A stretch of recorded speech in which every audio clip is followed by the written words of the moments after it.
Globe के माध्यम से अक्षांश का प्रदर्शन। ग्लोब ग्लोब पृथ्वी का एक गोलाकार प्रतिरूप है। इसे उसी प्रकार घुमाया जा सकता है जैसे कुम्हार का पहिया घूमता है। विशिष्ट स्थानों का पता लगाने के लिए हम कुछ बिंदुओं या रेखाओं के संदर्भ का प्रयोग करते हैं। आप देखेंगे कि एक सुई ग्लोब में झुकी हुई अवस्था में स्थित होती है, जिसे अक्ष कहा जाता है। ग्लोब पर वे दो बिंदु जिनसे होकर सुई गुजरती है, उत्तर तथा दक्षिण ध्रुव है। ग्लोब को इस सुई के चारों ओर पश्चिम से पूर्व की ओर घुमाया जा सकता है। विषुवत रेखा, भूमध्य रेखा। ग्लोब को एक काल्पनिक रेखा दो बराबर भागों में बांटती है। इस रेखा को भूमध्य रेखा या विषुवत रेखा भी कहते हैं। यह सबसे बड़ा वृत्त है। इसे बृहत वृत्त भी कहते हैं।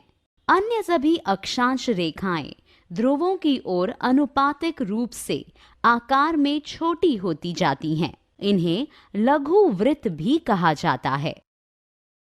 ग्लोब के उत्तर में स्थित आधे भाग को उत्तरी गोलार्ध तथा दक्षिण में स्थित आधे भाग को दक्षिणी गोलार्ध कहते हैं। यह रेखा विभिन्न स्थानों के स्थिति निर्धारण में सहायता करती है। अक्षांश।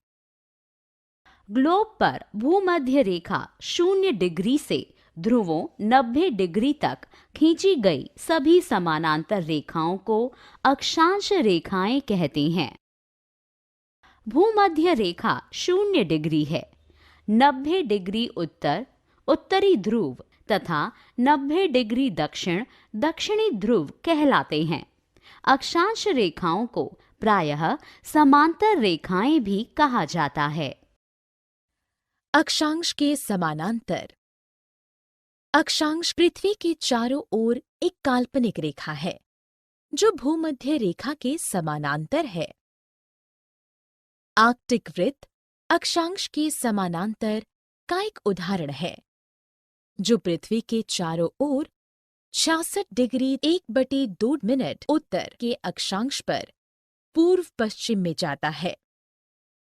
अक्षांश के महत्वपूर्ण समानांतर। अक्षांश के 4 महत्वपूर्ण समानांतर हैं। 1. उत्तरी गोलार्ध में कर्क रेखा 23 1/2 डिग्री उत्तर। 2. दक्षिणी गोलार्ध में मकर रेखा 23 1/2 डिग्री दक्षिण। 3. आर्कटिक वृत्त 66 1/2 डिग्री उत्तर। 4. अंटार्कटिक वृत्त 66 1/2 डिग्री दक्षिण। पृथ्वी के ताप कटिबंध। मोटे तौर पर पृथ्वी के ताप कटिबंधों को 3 हिस्सों में बांटा गया है। 1. उष्ण कटिबंध। 2. शीतोष्ण कटिबंध। 3. शीत कटिबंध। उष्ण कटिबंध। यह कटिबंध कर्क रेखा एवं मकर रेखा के बीच में है। इसके सभी अक्षांशों पर सूर्य वर्ष में एक बार दोपहर में सिर के ठीक ऊपर होता है, इसलिए इस क्षेत्र में सबसे अधिक ऊष्मा प्राप्त होती है। शीतोष्ण कटिबंध। इस कटिबंध की स्थिति उष्ण कटिबंध के बाहर है एवं यहाँ सूरज की किरणें तिरछी पड़ती हैं। यह सूरज की मध्यम ऊष्मा प्राप्त करता है। शीत कटिबंध। यह कटिबंध ध्रुवों से आर्कटिक वृत्त एवं अंटार्कटिक वृत्त के मध्य स्थित है एवं सूर्य की अत्यधिक झीनी किरणें प्राप्त करता है, क्योंकि यहाँ सूर्य क्षितिज से ज्यादा ऊपर नहीं आ पाता है।